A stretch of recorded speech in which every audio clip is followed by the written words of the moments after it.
Hope Church. Eric Cooner here with your daily dose of hope.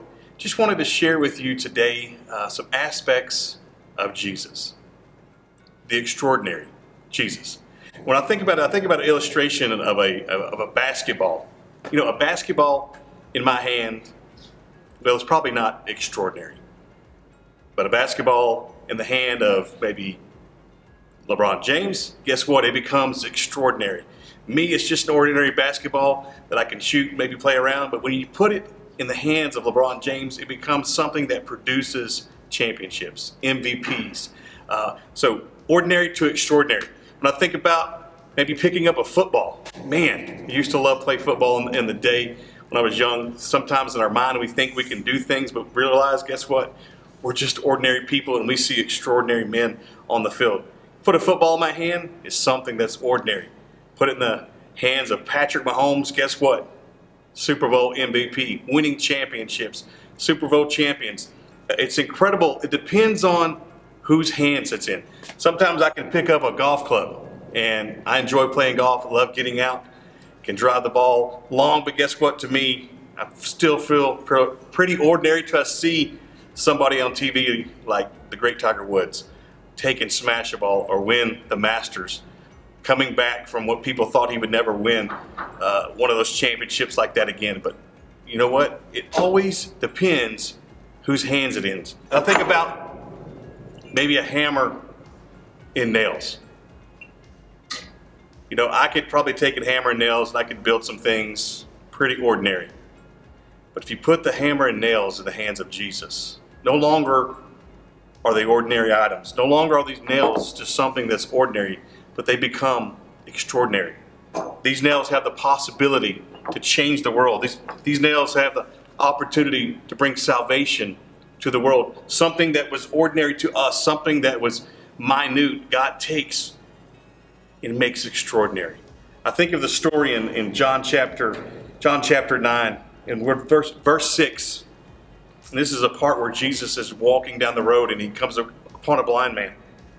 And he's having a conversation about the man, whether it's sin or not sin. But we get to verse 6 and it says, having said this, he spit on the ground, made some mud with the saliva, and he put it on the man's eyes. Go, he told him, wash in the pool of Siloam. This word means sin. So the man went and washed and came home seeing. Now, I think first of all in that story, how many of us want, when we're having an ailment or we're had a disease or something that we're dealing with, would we want somebody to spit in mud, spit in the dirt, and make mud, first of all, and then rub it on our face?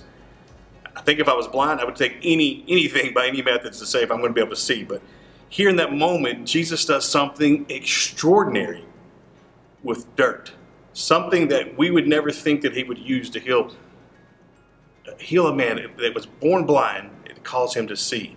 He took what was dirt, something that was not used, something that maybe sometimes we look at ourselves as being dirty, maybe seeing that we're completely ordinary.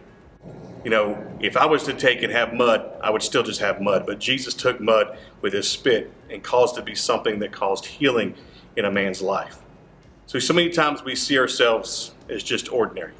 The revelation of that part is we see ourselves as dirty, that nobody could use us, that there's no way possibly that we could become extraordinary. I like the verse in 1 Corinthians chapter 1, starting verse 25. It says, for the foolishness of God is wiser than man's wisdom, and the weakness of God is stronger than man's strength. Brothers, think of what you were when you were called. Not many of you were wise by human standards. Not many of you were influential. Not many of you were noble of noble birth. But God chose the foolish things of the world to shame the wise. God chose the weak things of the world to shame the strong. He chose the lowly things of this world and the despised things and the things that are not, to nullify the things that are, so that no one may boast before him. How incredible is it to know that God took those aspects of who we think we are the most, lowly, that we don't have the most wealth. We're not on the upper echelon, so to say.